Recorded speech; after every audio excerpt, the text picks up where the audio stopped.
La membrana pleural es una membrana, como dijimos, serosa, mesenquimatosa y porosa, que va a ser permeable a ciertas sustancias. Consta de dos capas, una capa parietal y una capa visceral. La capa parietal o pleura parietal va a estar revistiendo la caja torácica, la parte superior, hay una parte que va al diafragma y una parte mediastínica, mientras que la pleura visceral va a estar en contacto con la víscera directamente, con el pulmón, e incluso va a ser lo que determine las fisuras pleurales que van a delimitar los lóbulos pulmonares. Bien, cuando los pulmones se expanden y se contraen, lo hacen dentro de esta cavidad pleural. Y para facilitar ese movimiento tiene que haber cierta cantidad de líquido que lubrique y que justamente facilite el deslizamiento de estas dos serosas. Esta pequeña cantidad de líquido normalmente es tan chiquita que se considera que no genera un espacio real. Entonces se habla, no sé si se ve bien, se habla de un espacio interpleural virtual. Acá esquemáticamente tenemos la pleura parietal, la pleura visceral y el espacio interpleural entre ambas. Esto es para que se entienda. En la realidad, esto está tocando contra la otra capa y solamente hay una fina capa mucoide. Si se excede esta cantidad de líquido, el pulmón tiene un mecanismo como para reabsorber y evitar que se llene demasiado, y es gracias a los vasos linfáticos que se absorben directamente. De estos vasos linfáticos parietales se va a ir a ganglios y al sistema linfático tanto de la caja torácica como de la parte superior del diafragma como del mediastino. Las interacciones principalmente se producen con la pleura parietal. Ahora vamos a ver el papel que juega la pleura visceral, que no es tanto en comparación a la pleura parietal con respecto al líquido interpleural. Bien, la pleura visceral es de mayor grosor que la pleura parietal. También por eso es que impide un poco el paso de sustancias hacia el espacio interpleural.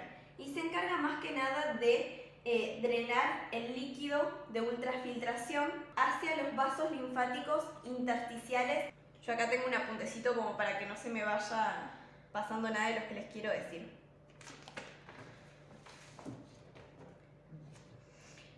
El líquido que se produce y que va a lubricar, como dije, es por ultrafiltración. Esta filtración es desde los capilares que se encuentran en las pleuras. Acá hay un vasito esquemático. Y bueno, el pasaje es gracias a un equilibrio de fuerzas. Tenemos por un lado las fuerzas hidrostáticas que tienden a la salida del líquido de donde esté.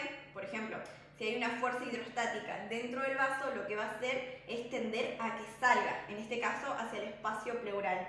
Y si hay una fuerza oncótica, por el contrario, lo que va a hacer es tender a retener. Entonces la fuerza oncótica siempre va a tratar de que el paso sea hacia el vaso, porque retiene hacia él. Bien, y ahí tenemos que el flujo de agua va a ser igual al coeficiente de filtración por la presión hidrostática dentro del capilar menos la presión hidrostática en el intersticio.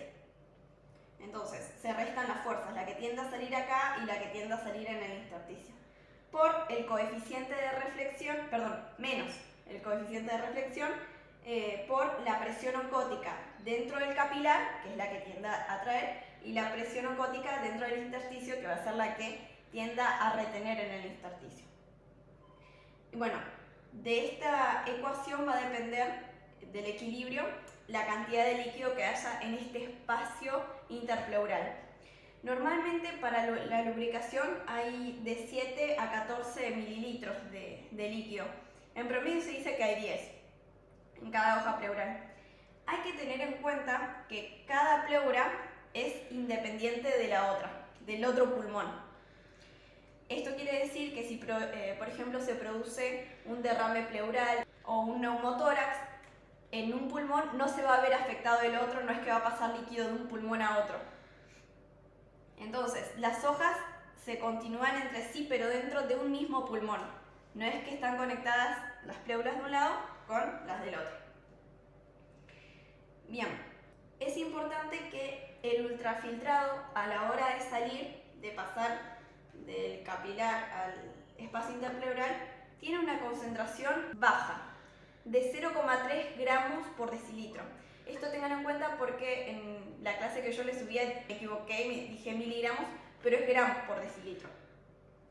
Pero hay unas vénulas de escasa presión que van a sacar un poquito de agua, entonces se van a concentrar más estas proteínas, quedando un total de 1,5 gramos por decilitro, que es el promedio de proteínas que hay en una persona sana.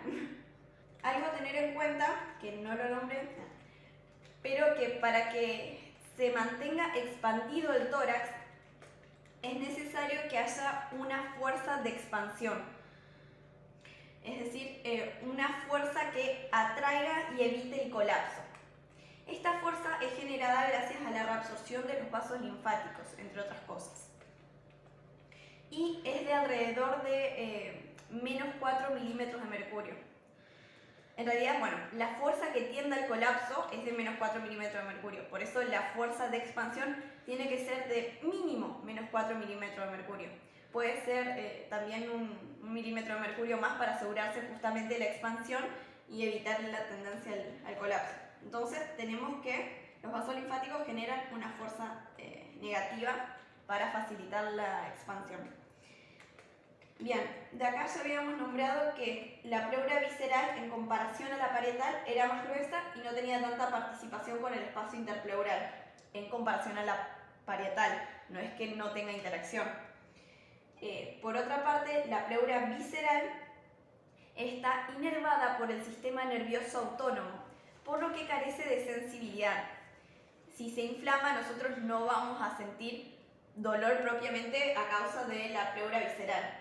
En cambio, la pleura parietal sí causa un dolor exquisito cuando se inflama porque, bueno, tiene la inervación nerviosa de la parella, de los nervios intercostales, que son las terminaciones nerviosas libres, si lo recuerdan, y bueno, y causan el típico dolor pleurítico que se produce, por ejemplo, en las neumonías, el dolor en puntada de costado que se dice. Por otra parte, la pleura parietal maneja presiones a nivel sistémico. ¿Por qué? Porque es irrigado por arterias intercostales. Mientras que la pleura visceral, si bien tiene un componente sistémico también porque están las arterias bronquiales, va a manejar presiones más bajas porque ellos drenan a la circulación pulmonar, que tiene mucha menor presión que la circulación sistémica en general. Preguntaron que era si el intersticio era la misma cosa que el espacio interpleural. El intersticio sería, vieron que acá hay dos células alveolares. Bueno, entonces acá podemos observar dos células alveolares.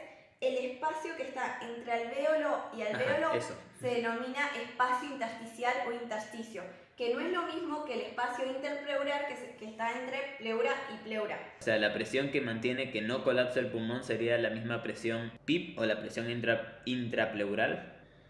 La expansión pulmonar va a estar dada principalmente por la absorción constante que va a generar una presión negativa en la caja torácica. Si querés saber el número, aproximadamente la presión de la intrapleural sería menos 5 milímetros de mercurio, que tiene que siempre estar entre menos 5 y menos 4, tal vez cuando está en inspiración aumenta a menos 7.5, todo eso para que no caiga, no colapse.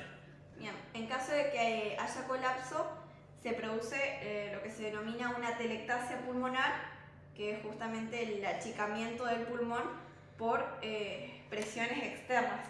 O puede también producirse por obstrucción de algunos de los vías o conductos que le llevan aire. Si no tienen cómo insuflarse, va a estar colapsado también. Pero bueno, algunas de las causas pueden ser, por ejemplo, neumotórax, cuando hay una solución de continuidad que atraviesa las pleuras y permite el pasaje de aire en la cavidad interpleural. Otra cosa que no mencioné cuando hablé de inervación es el hecho de que es un dato importante porque lo van a ver en semiología, cuando hablen de dolor referido, es el hecho de que la pleura, la parte diafragmática de la pleura parietal está inervada por el nervio frénico, que tiene su origen en los metámeros cervicales, de donde también sale el plexo braquial. Entonces, muchos de los dolores que se producen por irritación del nervio frénico pueden decirse o referirse al hombro homolateral. Hay algo a tener en cuenta que los ganglios linfáticos del peritoneo están relacionados en cierta forma o en continuación, vieron con la parte superior del diafragma, los ganglios linfáticos de ahí, con los de la pleura parietal. Entonces, cuando hay ascitis o acumulación de líquido en el peritoneo, que es otra cavidad serosa que después van a ver, o ya vieron, es posible el pasaje a través de estos hacia la cavidad torácica, justamente porque tiene una presión negativa. Cuando se altera, por ejemplo, esta ecuación de Starling y se produce un desbalance, se puede producir, por ejemplo, un derrame pleural. Los derrames pleurales hay de dos tipos, a rasgos generales: transudados y exudados. Y esto depende de la cantidad de proteínas que tengan, de LDH y de otros componentes. Esto no se los voy a evaluar, pero son datos que ya los van anticipando a lo que van a ver el año que viene. Entonces, como para que puedan tener un poquito de relación. Por lo general, los exudados son de causas locales, como por ejemplo la neumonía. Entonces, un bloque neumónico aumenta la permeabilidad, favoreciendo el pasaje de líquido y generando un derrame pleural que tiene características de exudado. Los transudados, por el contrario, suelen darse mayormente en enfermedades sistémicas. Un transudado que se me viene a la mente es, por ejemplo, en el marco de una insuficiencia cardíaca, en donde el corazón no puede bombear de forma efectiva y hay paso de líquido, al no poder sacarlo hacia adelante, va de forma retrógrada, aumentando las presiones interpulmonares de la circulación pulmonar, y ahí sí hay paso desde los alvéolos o desde la circulación pulmonar hacia el espacio interpleural. Vieron que normalmente dijimos que no había tanta interacción. Bueno, eso es en situaciones fisiológicas. En situaciones patológicas sí aumenta la permeabilidad, favoreciendo el pasaje y bueno, generando derrames pleurales también. En el espacio pleural, ¿no puede tener líquido a más? ¿Es una pregunta? Sí, esa es una pregunta que te acabo de leer. Creo que se refiere a que si no puede tener más líquidos, no, porque el pulmón se encarga del balance. Entonces, cuando hay un poquito más de líquido, lo que hace es reabsorberlo. No. Bueno, solamente. El linfático. Claro, los vasos linfáticos.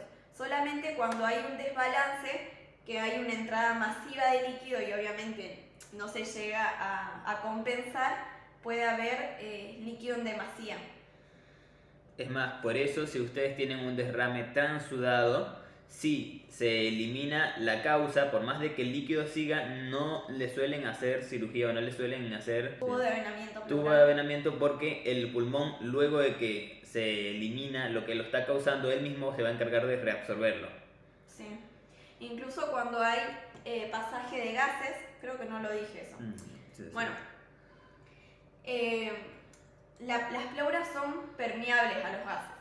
Pero ¿por qué no tenemos gases en el espacio interpleural? Bueno, esto sucede porque la presión de gases es menor, es menos 70 milímetros de mercurio que la presión atmosférica, y genera un gradiente a favor del pasaje hacia los capilares de 65 milímetros de mercurio aproximadamente. Por eso habitualmente no encontramos gases en el espacio interpleural, porque se reabsorbe. Cuando hay neumotórax o lo que sería aire en el espacio interpleural, si es de escasa cuantía, por ejemplo neumotórax espontáneos pequeños, no es necesario colocarle un tubo para drenar ese aire, porque el capilar solito va a ir extrayéndolo con esta fuerza de absorción, de pasaje de 65 milímetros de mercurio. Bueno chicos, esto sería la clase de pleura. Espero que les haya quedado claro, que hayan logrado entender un poco a grandes rasgos. Igual saben que las preguntas que no se les haya ocurrido en el momento que dimos o ahora pueden igualmente escribírnoslas. Y si hay alguna consulta de fisiología sobre algún otro tema, igual pueden contactarnos para pedir ayuda y nosotros vamos a estar tratando de responderles todo. Vamos a sacar un video de esto, ¿vale? Se lo subimos hoy, a más tardar. Sí, vamos a tratar de subirlo hoy, vamos a ver. De esta misma clase. ¿Está bien? Nos vemos, chicos. Chao. Chao.